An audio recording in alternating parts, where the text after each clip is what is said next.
Okay, today it's Sunday, July 19th, 2015, and today we're going to do an interview with Tom Watkins, who is a commissioner with Whatcom County Water District 13, and have him answer some questions and discuss some issues facing the district currently.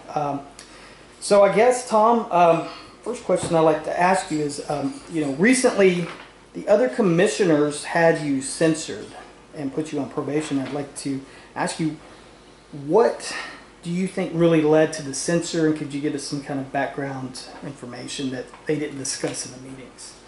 Well, first of all, I want the viewers of this interview to understand that this is solely my opinion, and it's substantiated by evidence that I can get in writing from the district files. So no other commissioner has contacted me about any of these questions or anything. Regarding the censorship, I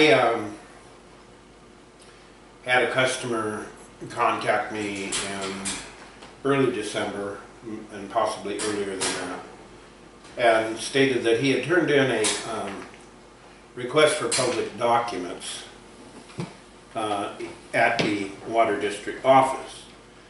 And he stated that he felt that he was being intentionally obstructed from receiving these papers. From my understanding, the papers were information that he had asked about for one of the commissioners who was running for reinstatement to his office. So I started to monitor the things that were going on over at the office, and I went to the office and I asked the office manager if she could tell me why there was an obstruction in the delivery of these public documents. Basically, my understanding is that any record that is retained in the office of district business, emails, telephone calls, everything is public documents that can be released to the public for their review of the original document. I asked why, and I was essentially told that there were sensitive things in the document that were personal for the commissioner that was running for the office, and the office did not want to release them. So I wrote a letter to the operator of the plant and the direct employer of our office manager.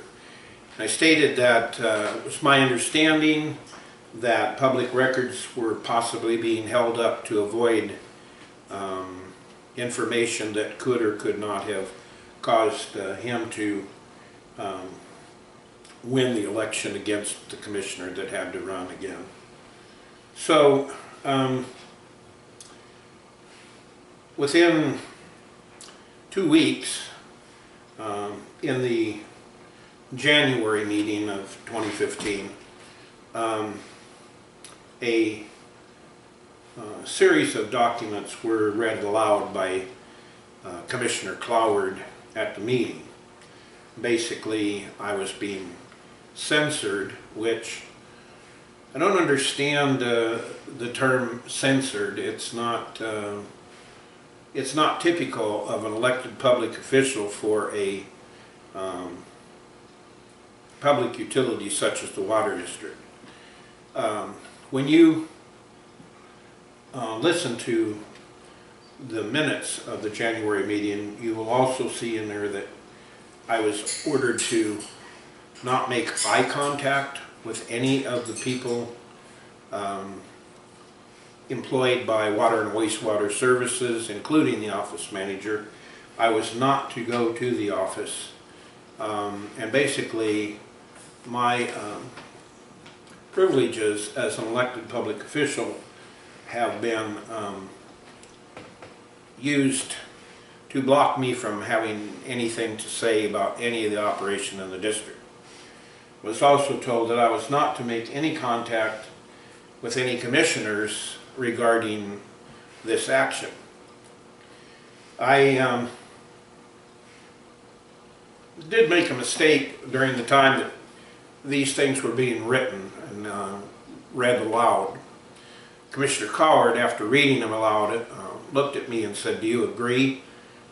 And I was in such a state of emotional shock. I believe I said, "Sure." But I didn't mean that. I was having a hard time processing everything that was going on. First of all, an elected public official in the water district is solely elected by the constituents in the district. In fact, there is rules in the RCWs that prohibit another commissioner from either supporting or not supporting any commissioner that's running for public office. So therefore, I did not understand why this thing had even happened. There's a couple of other things that led to this, but my intention was, I believe that when one of the customers of the district comes to the district and asks to see written documentation of business that has happened in the district, it should be delivered to them in an expedient period of time. It should be delivered in its entirety, and there should be no leverage from the office manager, the operator of the plant, or any commissioner in delaying the delivery of this type of a document. I'm basically looking out for the people in the district, as I always have. So that was what started the censures. Okay. So I guess the next question I have is, now in previous meetings I've noticed that you've levied severe criticisms against actions of the office, actions of other commissioners, in some cases saying that sometimes there's illegal acts going on. Do you feel possibly that this censure was maybe a means of retaliation against you? I don't think that it was a means of retaliation. It was a means of retaliation. From my understanding, there were meetings held outside of a public meeting that I was not privileged to attend, and it was that at that time the resolution in the district that was written against me was read, and I did discover that it cost nearly $1,800 to have the attorney for the district write this resolution, and including the stipulations that I was not to go within several hundred feet of the district offices, I was not to make contact with the commissioner, I was not to exercise any of the typical privileges that come with the elected public office. And now in one of the meetings, Mr. Cloward was asked from a member of the group how he derived at this resolution and how they spent the money that was required to get this resolution, which is basically, in my opinion, just a way to slam me. As I said previously, commissioners are elected on their own merit by the constituents in the district. And it really doesn't make any difference or not what other commissioners say of them. I do not believe they can censor any commissioner for anything, because when you are elected, it comes with the privilege of the office that you have a percentage of responsibility in operating the office, as well as assuring that the law is followed to the letter. and maintaining a good source of communication with the customers of the district, which at present are around 380. I have found that the attorney had purportedly said to an employee of Water and Wastewater Services that he had never done a resolution like this against the commissioner prior to this, but he had done it against the county or city council person in Seattle. I brought these things to the attention of the board, and I point blank asked who authored this document, and it took at least 2 months to get the answer that the attorney Katsuguma of Best Patterson and Mines in Seattle was the one that authored the document with the instruction that he had never done anything like this before to a water commissioner. I brought it to the attention of the board several times that I had read case law. In fact, the first time I had read case law about the district charges was approximately 80 months prior to this. And I informed the board that the court had ruled that public utilities could not charge people for a service that they were not receiving. Right. I wanted to ask a question about that too. You're speaking about the vacant lot issue. Yeah, I'm phasing into that. Phasing into, okay. So, that your question? Yeah. I mean, what exactly is the nature of the vacant lot issue? I know a lot of people in the community have absolutely no idea of what it was, and from my understanding, it was basically people that there's no home on the lot. It's just a vacant lot, an unbuilt lot, that they were actually being charged for sewer service. Is that correct? Was it sewer or water? I believe it was sewer. I think the thing that I was more concerned with than anything else was the water side of the district. I think there is some kind of stipulation that you can charge for the sewer because the sewer is hooked up. But if nobody's using the lot with an active sewer connection and water connection, they're not receiving any services from the district, because under a ULID, when Peaceful Valley was first drawn out, every lot was entitled to one water right and a sewer connection. So I kept bringing this up at the board, and finally I was told, I think the quote was, if it ain't broke, don't fix it, and possibly you're opening a can of viral worms in addressing that issue. So it's better that you don't go in that direction. So you were they actively dissuaded you to... They just totally ignored me. Totally ignored you on this issue? Yeah, basically... the operator, I think, in one of the times that I had brought it up, said that he was going to look into it, but then he did not take any action, the office did not take any action. So finally, I wrote a document about the fact that we can't charge people for services that they don't receive. And in this case, there was probably about 20, maybe less, vacant lots that had been owned by people from Canada, as well as one of the developers here had 3, and they were being charged the full service rate every month. And I said, no, we can't do that anymore. And I think I sent that document to the attorney at that time.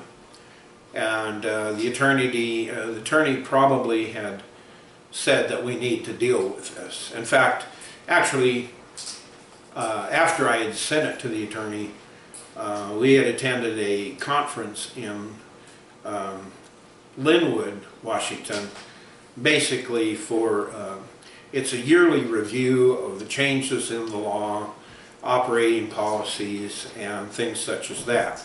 And it's held once a year, usually in January in Linwood.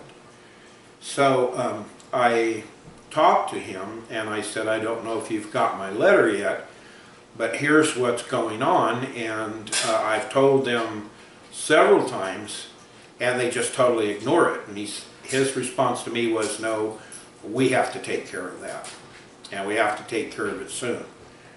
So he basically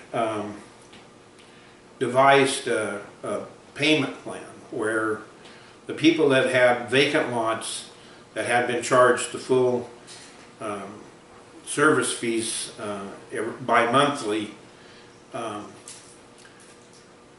were reimbursed for 3 years of the back bills. And in some cases, I think one of the developers got something like $3,600 back. And again, my concern was, first, the district's doing illegal things by charging this because it's already been through court. And they have been told, because I told them. I continually read the actions of the legislature, at least on a monthly basis. So I was a part of that process. The attorney had a conference with us on the phone. And how long did this go on? How long? Months. Months. Yeah. You had been bringing this issue up and they would do nothing about it. No. In fact, again, I was told to keep my mouth shut, that it wasn't any of my business what's been going on in the district. And, even though the actions were illegal, they were just... I told them, you can read the case law for yourself. Just go online and run the information. Do you think that your bringing up this issue might have been one of the motivations? Absolutely. For them to retaliate you and Absolutely. bring the censure up? Really? Yeah, I have felt that in the 10 years that I've been in the district, that my intentions were always pure, that I was in the district to watch out for the customers in the community, not try to see how much money could be put in the bank for the district, regardless of what manner that we chose to get it in there. And then I just brought it up again at the July meeting. I believe it was July, maybe June.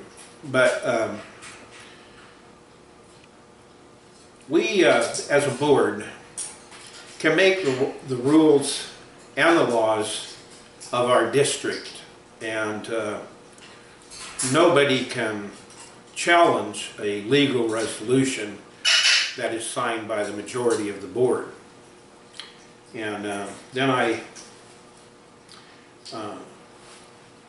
we were asked about 2 or 3 years ago, the following circumstances were presented to the board by the office manager. It appears as though,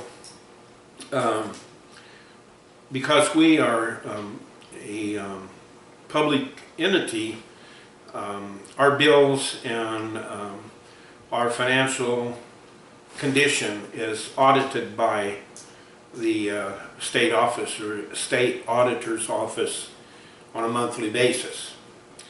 And that means they check the balances and the income and things like that. And it's a very specific part of the RCWs in the state that elected commissioners cannot spend money outside of a public meeting. How are they doing that now? Well, it was presented to the board that water and wastewater services, okay, let me explain how the payment works.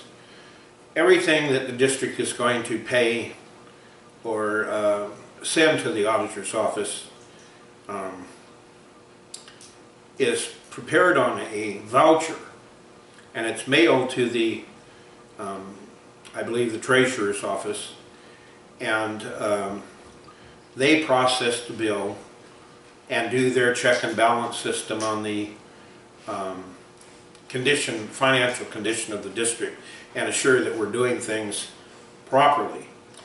But my problem is that we're doing things behind the backs of the treasurer's office, the auditor's office, and violating an RCW, because we had agreed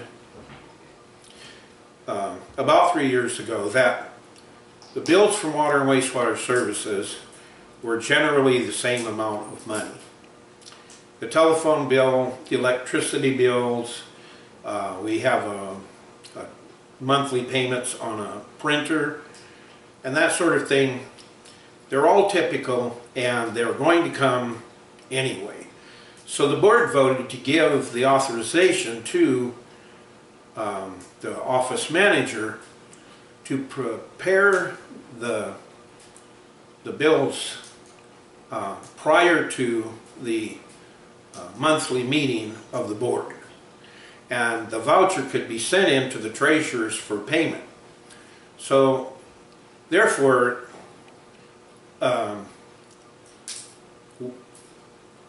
we don't really even know the figures that are on those bills at that point in time. There is that voucher is signed by two or three commissioners on a monthly basis. But as I said, if it's not on the voucher, nobody knows about it. And so you're sometimes effectively paying bills before they've been approved. Absolutely. At an open. And that's illegal. You cannot spend money outside of a public meeting. But we did a resolution to it to cover ourselves legally. And once we did that, then it became not an issue anymore. Well, that's only for the recurring, like, monthly Absolutely. bills, right? Absolutely. Anything else would still need. And then all of a sudden, one commissioner decided that if we put commissioner fees, which commissioner fees are, every time a commissioner attends a meeting to water-related district business, they're paid $104. If they have to drive anywhere, they get mileage, both to and from the event. Well, another question I wanted to ask, but go ahead, concerning the commissioner pay. Well, one of the commissioners came up with the idea, well, you know, our bills ought to go in so we can get paid earlier. And I adamantly disagreed. I said, you know, it gives people the opportunity to go through a lot of meetings, which I questioned the responsibility of their actions in going to meetings, as an example, for a rate study that costs the district tuition, mileage, and commissioner pay. When we have an on-board engineer that just completed a rate study to the tune of $3,500 that it costs the people of the district.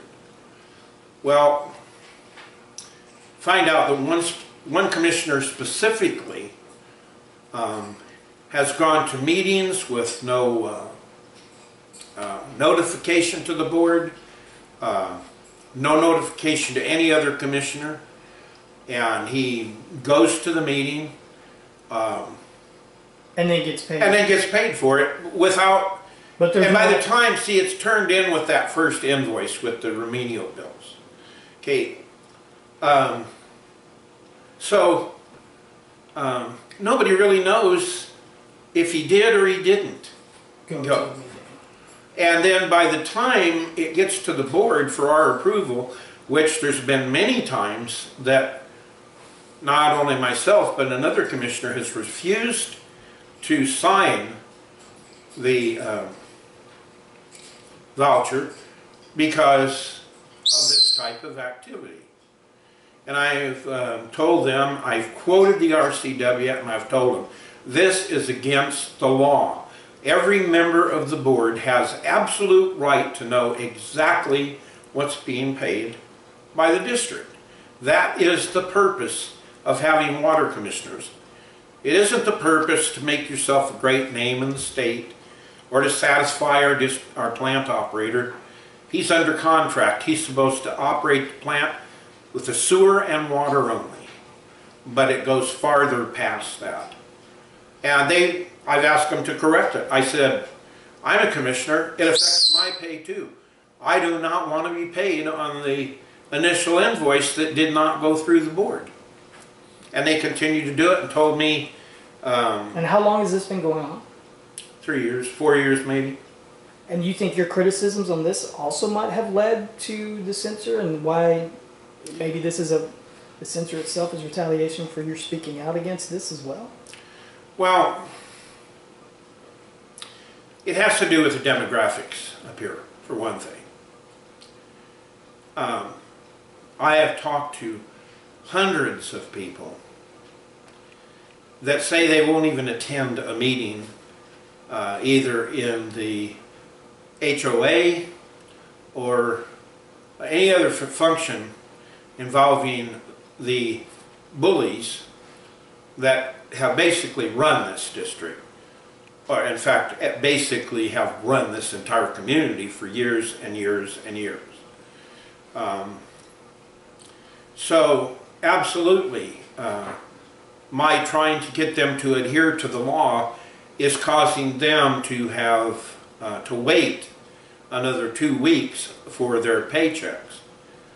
But you know, in the interest of the people that are paying the bills, this is illegal, and it's very specific that it's illegal. Then on one other incident, there's a meeting that is held twice a year, and it's usually over in eastern Washington. Basically, the meeting is where all of the vendors that want to sell things to water and sewer districts goes to. They learn what's now starting to become available on the market. Then there's some classes that are put on by the WCWD, which we are members of, which is basically an organization for sewer and water districts. They provide us some free legal advice at times. They have a monthly meeting, and we're basically informed monthly of what's going to go on in the state, so we can keep apprised of the law. And we had one commissioner that went to the meeting last year. I believe it was either in September or October, and he decides that he's going to take a 2-week vacation, and he's going to leave directly from the meeting and go up to in the area of Idaho to go fishing. And commissioners are typically paid mileage to the function and back to their home. Well, I do not believe that it's proper, ethical, or professional to go on a vacation and then 2 weeks later charge the people of this district for your return mileage. It's a matter of ethics and professionalized things. And what I'm dealing with with 2 members of this board is they don't really care about the law. They have made their own law. And I think the next thing that you might want to talk about is our comprehensive plan and what people are going to be forced to pay. But you know, if it looks like a duck, quacks like a duck, and walks like a duck, it most probably is a duck. So to me that seems like misappropriation of funds. You have somebody that is basically milking the district. You know, going into this commissioner pay, you had brought up before in some meetings that it appears, especially in I think it was the December 2014 meeting, it appears that some of these commissioners are going to meetings, and you had criticism that some of these meetings are absolutely unnecessary and unrelated to district business. It's kind of marginally related. And I mean, do you think that these commissioners, I mean, in the discrepancy in how much one commissioner is paid, for example, maybe around $1,500 a year, and another commissioner making over $9,000. Well, what is your view on that? Do you think that these meetings are completely, all of them necessary? Or? I believe that if you can obtain knowledge that will help you in your office perform a better job, that by all means, it's your responsibility as an elected official to keep up on top of the law, as well as the operating procedures of other districts as well, whatever they do considering the norm, if you will. Absolutely, there's 3 commissioners that go to meetings that are so superfluous that it's disgusting. And I'll expound on what is going on that really upsets the apple cart and causes the unprofessional conduct by commissioners during their attending meetings that are basically worthless. About 3 years ago, Birch Bay Water and Sewer District started contacting the smaller water districts such as ours, stating that there was an agreement between the Lummies and the federal government that the Lummies had all of the water rights in the state. Basically came in behind the fish enhancement, the salmon enhancement programs. Well,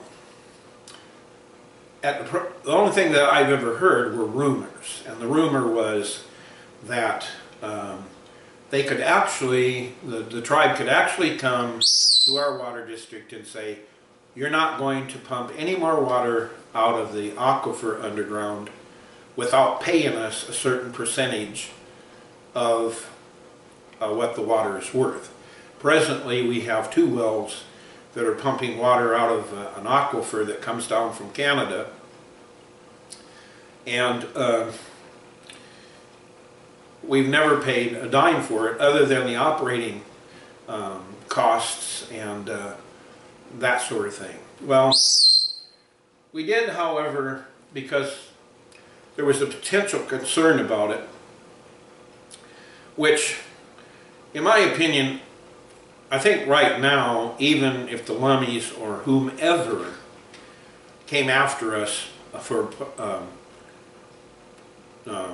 drawing water out of the aquifer, there are other ways to battle this. As an example, that aquifer originates in Canada, not the United States.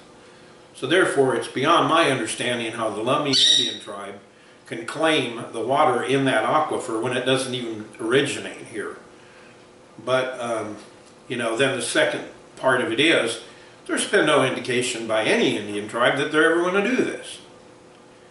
Yet. I'm not saying it can't happen. But at the first meeting, we agreed to putting in $5,000 into this effort.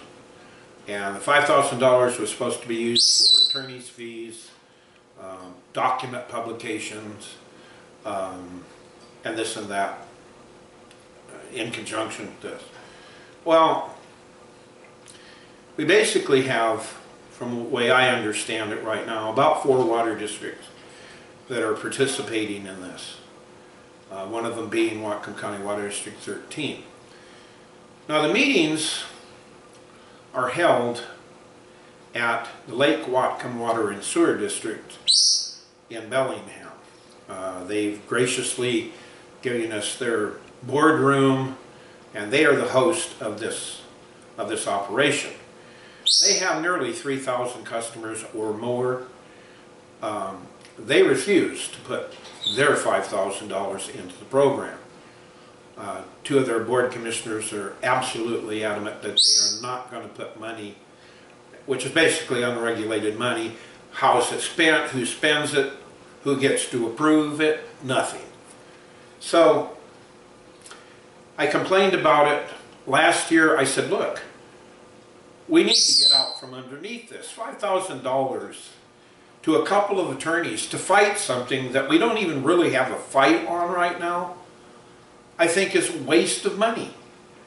And I use the circumstance, you know, here we have a water district with 3,000 customers. We have 380. We're putting in our $5,000, and then this large water district won't put in a dime.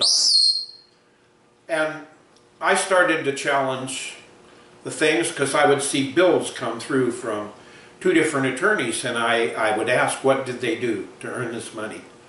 Well, they were working on the program.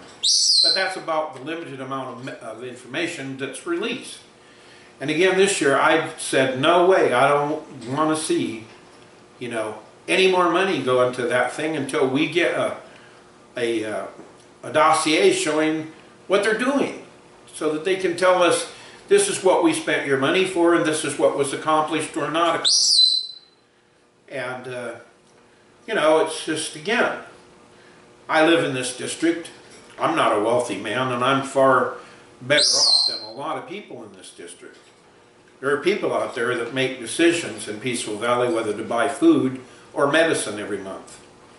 And I don't think that we should be as unresponsible as we have been by donating $5,000 a year to this cause that will eventually blow off like the chaff off of wheat, because until somebody makes an aggressive action, which they haven't. So it's all just rumor at this point? It's rumor and fear. And they established a WIRA conference.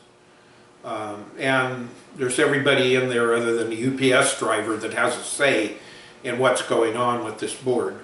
I talked to an individual that told me that there's been over $200,000 spent by the county to keep this board moving. And I have attended a couple of the meetings. Twice I fell asleep, it was so boring. I've actually sat there at these meetings and watched them argue about whether to use the word that or it. I mean, that's just an example, but it's how ridiculous that it is. And every month, 2 commissioners go down there, and they sit there from 6 o'clock at night until 8, and they get paid $114 or $104 plus their mileage there and back. And there's not one thing I have, in the 5 or 6 meetings that I have attended there, there's not one thing that I can bring back to the district and share with the commissioners that would benefit the district. But it's a good way for somebody to make... It's a great way for somebody to up their income. Yeah. You know, I can't really expound on why I think they're doing it, because it would be a personal opinion. But I know that, you know, when I review it, I don't want to go over to one of these poor people's houses that driving a car 15 years old, and you can obviously tell they don't have any money to do anything with, and tell them, well, we just spent, you know, $300 a month to go to a meeting that is the most nonsensical thing that you could go to.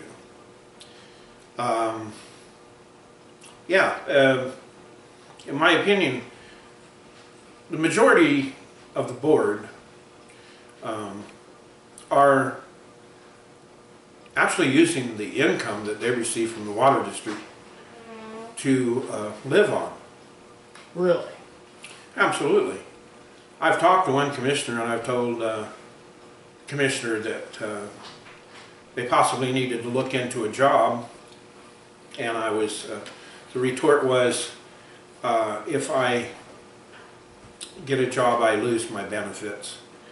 Well, I can understand people having concern over benefits and things, but I can certainly not justify that with these people in Peaceful Valley that pays the bills. And so one thing though, I have to say that it is legal for them to do this. As I said at the onset of this interview, that a commissioner is solely elected by the constituents in the district.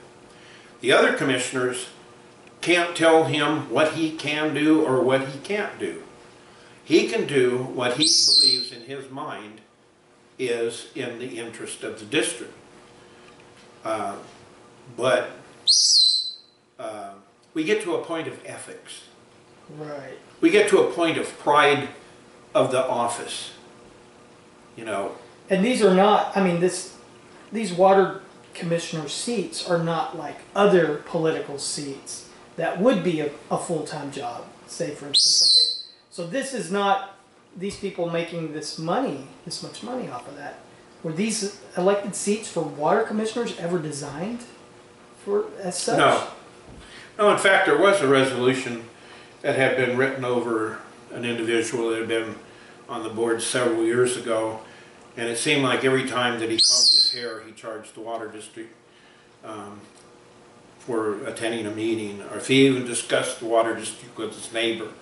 So there was a resolution that was put in the file that say commissioner attendance at meetings has to be approved at the previous board meeting to the meeting, so that everybody knew that person was going to attend a meeting.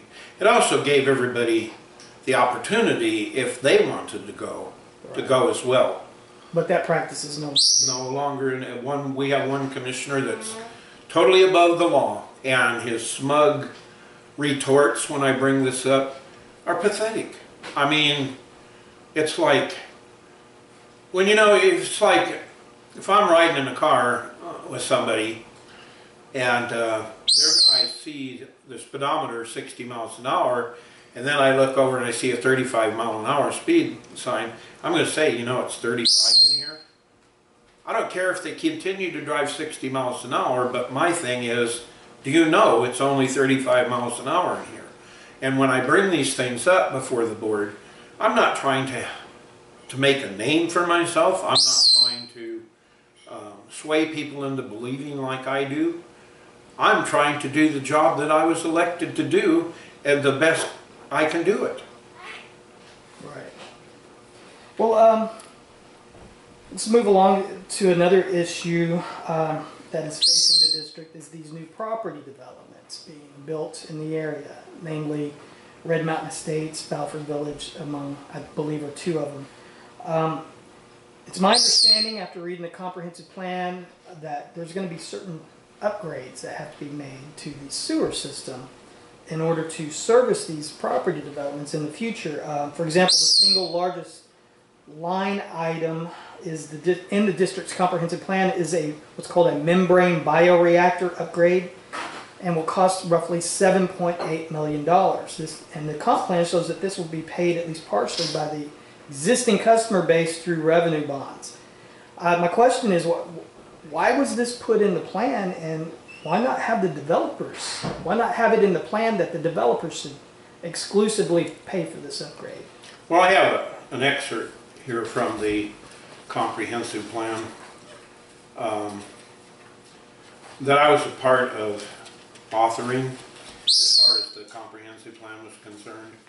And it basically shows on this plan that the developer financing will be on the new pipe that will be needed over at the Red Mountain Estates project, and that's estimated at $809,000. Then the second phase, it says 2,000 new pipe, but I think that's 2,000 feet, and they're saying that that one's going to cost $500,000. But other than that, there is a reserves for annual maintenance fund of $5,000 that needs to be posted not only by our general facilities charges, but the developer as well, to maintain the new services. When I worked on the comprehensive plan, there was no discussion or acceptance of the fact that people of the district were going to pay for anything that was required to do with the new development. It had been my understanding and had been affirmed at a couple of meetings that growth should pay for growth, and if the developer wants to build 7 homes or 700 homes, it doesn't make any difference to the district until we have run out of available connections. The last figure that I heard for available sewer connections for the new development in the district, we're right at between 120 and 160 available connections. In other words, the system as it stands right now could handle another 100 and whatever those in between those figures. It could handle that influx of sewage and water use. Well, obviously, when the first plan went to the county about the Balfour project, they were asking for 780 homes. So what would literally need to be done is we need to expand the ponds. Basically right now the district runs like this. The sewage comes in, it goes over to a commonator. Commonator grinds up all of the garbage such as feminine products or bones or anything that's got into the sewage system, and that water goes into pond number 1, and it sits there for a certain period of time. Then once it's settled and it's down on the ground, on the bottom of the pond in sediment, then it will flow into pond number 2, and it goes through the same process again, and it becomes cleaner. Then after a certain period of time, it will go into pond number 3, where basically after it comes out of pond number 3 into the distribution chamber, you've almost got water clean enough to drink. And we have to monitor that monthly. District pays close to $900 to have the water tested, and all kinds of other things that are required by the Department of Ecology. But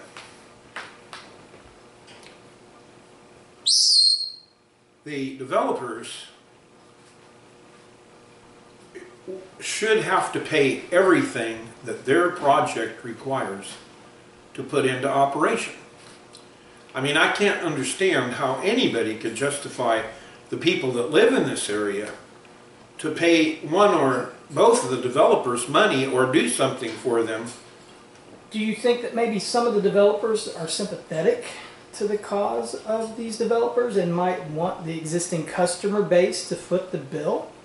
Oh yeah. Oh yeah. You know, I found out there's two people that you don't have friends with. One of them is an attorney, and the other one is a developer, because their project gets money in their pocket. They could care what happens out here once they've driven the last nail. And you know, it appears in this comprehensive report, and I have asked the engineer myself, do you believe that the district itself, which is the people out there that pay the bills, should have to do anything on the Green Valley Drive trunk line to upgrade it to handle an increased amount of sewage from Red Mountain, and then upgrade the pumping station which pumps the sewage across Kendall Sumas Highway and ties into our sewer line and comes down to the plant. And he said, well, we've got customers living on that road, so sure, we ought to pay a portion of it. Well, then my question was, okay, is something going on right now to where we're not being able to take care of the sewage? That this upgrade is something we were going to have to do regardless of Red Mountain Estates? So you would, if there was no Red Mountain Estates, no new development coming in, everything's fine as it's... It would be fine for 10 to 20 years. Because even though it's my understanding that one of the new model homes that was just built in the Balfour city area had just sold, and it stimulated the developer to pave that road, and the district received notification that he will be contacting us about future developments. Again, I don't even understand how anybody in their right mind could believe that you can expect people that have lived in an area, some of them up to 28, 30 years, all of a sudden because some developer wants to come up here and just totally load this area with houses, which we don't have the infrastructure with it. The PG or the electricity, that grid down there will not handle another increase of any homes. That's got to be repaired. You know, and they think, from my understanding, that there's an excuse that causes you to be able to put that off on the people that live here. Not in my opinion. And that's also my reading of the comprehensive plan. If these upgrades are made, and it's going to, it even says in the comprehensive plan, estimated a doubling on the sewer rates. Is that also your assessment? I mean, the idea has been put forth that growth will pay for growth. There's some people in the community that I've heard that stated our bills would go down if these developers came in. Absolutely not. The only thing, there's nothing that will go down. Your taxes will increase because new homes are going to increase the comps. So therefore, you're going to be paying more taxes because you bring in children into these new homes. We're going to need another elementary school. We need another middle school right now, and possibly another high school. And all of this money is going to be tax-based on the people that own property here. Yeah, I recently read the Foothills sub-area plan. It's the Whatcom County plan for this area. And it appears, from reading that plan, that they want to turn this entire valley into an incorporated city at some point. And I think a lot of people don't understand. I mean, evidently you do. The cost involved to the upgrade of the infrastructure, it's going to burden all of us.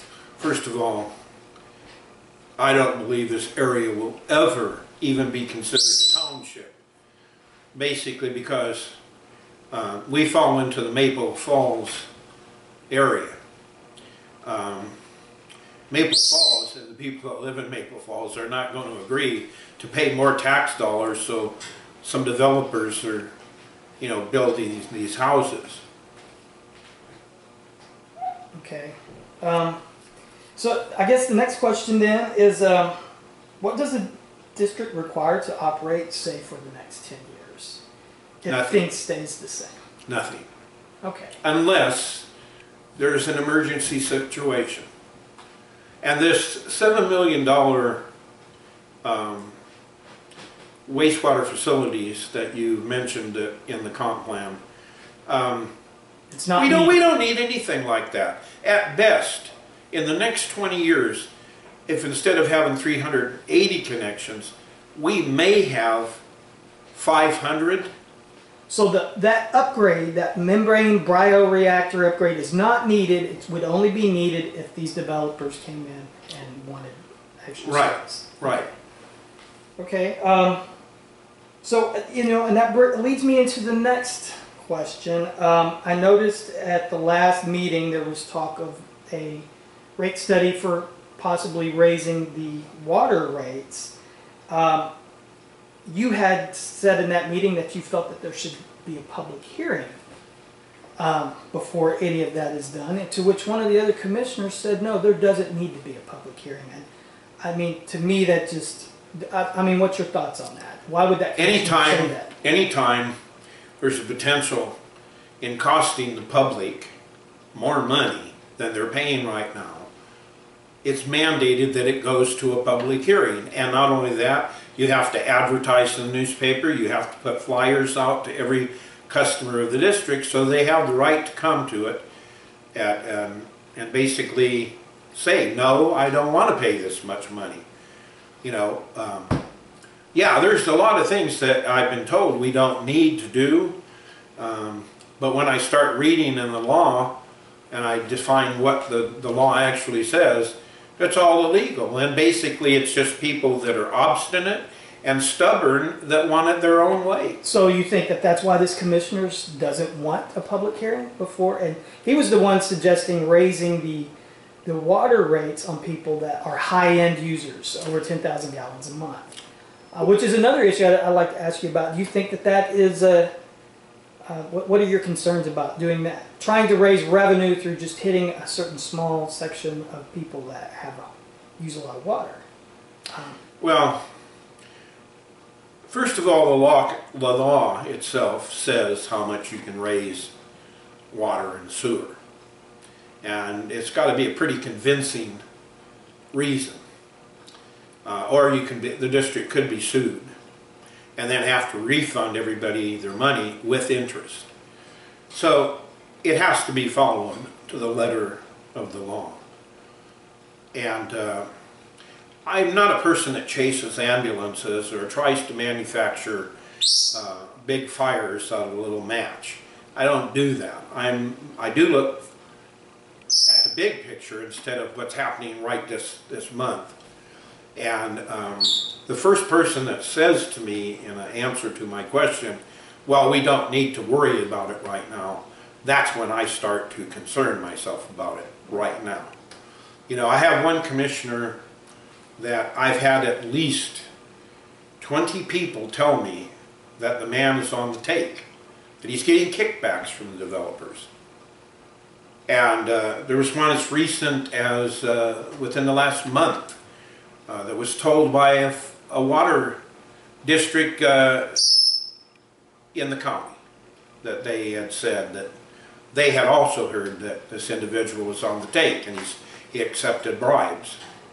And I can't say that he is, because I've never seen it, but I can't say that he isn't. You know, when you admit that you've been personal friends with these developers for years upon years upon years, and you know, is the possibility? Of course there's a possibility. You're dealing with the developer, and every dime that he can save goes into his pocket. You know, and this isn't something that happened yesterday. It's been going on for years and years. If you have a developer that's facing charges of maybe, well, we'll just say as an example, $20 million. He's going to try everything in his power to chip the stone away and lower that cost. Because when you consider that it's going to cost the amount of money that they're suggesting in the comprehensive plan to treat the sewage and provide the water, it would behoove a dishonest person to pay individuals on a board $100,000 in cash and get the vote their way. Now, I have no reason to believe that that can happen. However, there's been other sneaky tricks that have gone on behind everybody's back. To wit, I never seen anything in the comprehensive plan that I signed and agreed to that has regarding anything to do with Green Valley Drive. See, Green Valley Drive right now, the Red Mountain Estate. Explain that a little bit more. I think a lot of people don't understand exactly what you're talking about there. You're speaking specifically about the lift station, correct? No. No.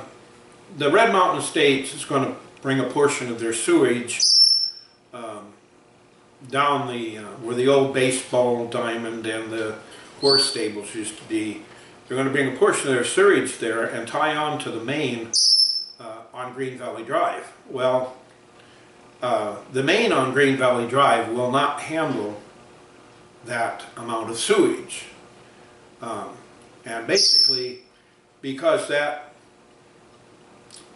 area over there is on a slope heading downward from the pumping station, which I'll explain in a minute, there has to, the main on that line for those 11 houses has to be a force main, which brings the sewage up to what they call the Green Valley Lift Station. Basically what the Green Valley Lift Station is it's a great big pump, and it's a well where the sewage goes in, and then when it reaches a certain level, the pumps come on and it pumps it across the road into our system and then comes down to the district. Now, it's my understanding that we're doing just fine over there. Yeah, we have a few problems. We have somebody that occasionally puts rags and rubber hoses into the sewer manhole, and it clogs up the pump. But that's not going to stop by anything that we could do right now.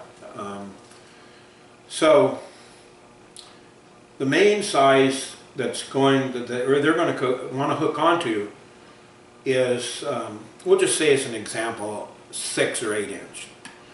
We're going to have to upgrade that to at least probably a 10 or 12 inch. So it will handle the flow of sewage from another couple of hundred homes. Then the lift station will probably have to be rebuilt. It's either that or the pumps are going to run 24 hours a day, 7 days a week. And that's going to be a cost factor that we need to look at. But if these developments were not coming in, that whole area is fine. It's fine. So again, that's another increased cost that's going to be to the district in order to service these new developments that we all need to. Well, I've said many times, we're not going to put a dime into that main. But you know what? Considering the things that they have done to me with this bogus resolution and sensors and everything else, because I was doing my job, I can't tell you in all certainty that there isn't some side deals going on behind the scenes. Yeah, that is something for us to really be on the watch for. Another question I had, and I guess we need to wrap it up here, but one other question is, I've noticed you going to these meetings, I've noticed that you keep continually trying to get the district to save money. And it seems like some of the things that you bring up never get enacted. Like at the last meeting, the thing with the junction box, I believe, on one of the wells.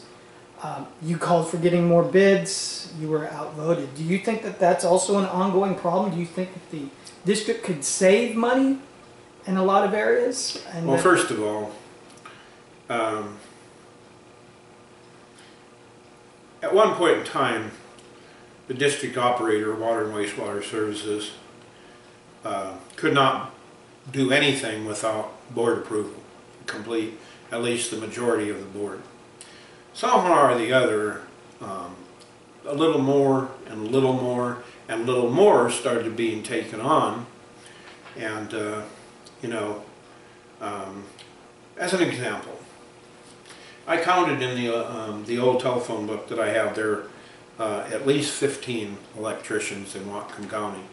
Some of them as close as Sumas. But yet, we use a associate of Water and Wastewater Services that is down in Mount Vernon or Burlington. We're charged $100 every time he drives here. That's with no work whatsoever. Same thing with other vendors. They're all somehow or another connected to Water and Wastewater Services, specifically the owner-operator, Kelly Wynn. It's beyond my understanding how anybody could justify using somebody from another city that's nearly 45 miles away and then paying them travel time to and from our job. When there's so many electricians around here, it's not rocket science of how things work. There's pumps, there's aerators, there's this and that and the other thing. But certainly there's somebody closer. And we're not just talking about the electrical, we're talking about every vendor that comes here, almost. And yeah, I was totally ignored. It's what happened. The same action that you saw in that meeting is exactly what happened when I brought to their attention that you can't legally charge customers for a service they're not receiving.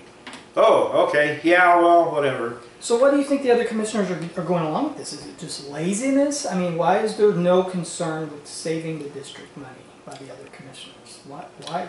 Well, 2 of them, for certain, are using the funds from the water district to live on. We basically have, as far as I'm concerned, other than myself, one honest commissioner. But then, after some things that have happened as of late, I challenge a few things that they've done. But I think it's just argumentative in most cases to spite me. See, every year the board alternates the chair. The chair is basically the president of the board. And I've been the president of the board 3 times now. At least 3, twice, maybe 3. Anyway, when I got on board the last time, we had valves that were out into the system that you couldn't turn off. They were worn out, they were corroded. One of the actual screws that goes down into the valve to shut it off was broken. So I started a program over a year's period to isolate those valves and replace them, because they were in such poor condition before. If we had a water leak over on this side of the water and we had to shut the entire water down, everybody over in Peaceful 1 had to suffer being shut off. Now you can isolate it to a couple of streets because the valves have been fixed and replaced.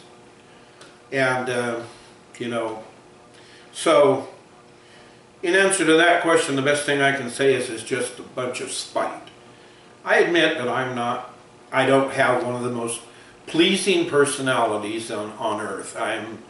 I'll be the first one to admit it. And I like to do things on a kickback level basis, with the objective being the intent of why I was elected to the office. And I guess that really upsets people sometimes. But you know, you can't say what another person's thinking. Right. You can only judge what they do on their behavior and their actions. And anymore, I'm not impressed with what I see on that board. Well, thank you, Mr. Watkins. Any other things you'd like to say before we wrap up the interview? Well, as I said, I'm tired of the people in this area that are the hardworking people that pay the bills not being able to attend a meeting without being called a blankety blankety blank. At Peaceful Valley, you find out that the same bullies that control all of the stuff on this side are still entwined in that. People should be able to go to a meeting and participate in the meeting as if they were a member of that board. And the board should take what they say and say, you know, yeah, let's be fair. Let's listen to this person, let's dissect what they have to say, and then we'll make our decision what we're going to do. And then don't hide it or ignore it. Send the person a letter, and then put the letter in the commissioner's package every month so everyone knows what was said. And my goal in Peaceful Valley, before they start shoveling dirt in my face, is I want to see people feel like they're a part of this community. Not only the Water District, but the Homeowners Association. Get these things up here that have been going on for years that distract people from participating. Get it over with and finished. And that's really my goal. Okay, well, thank you, Mr. Watkins. Thank you for your time.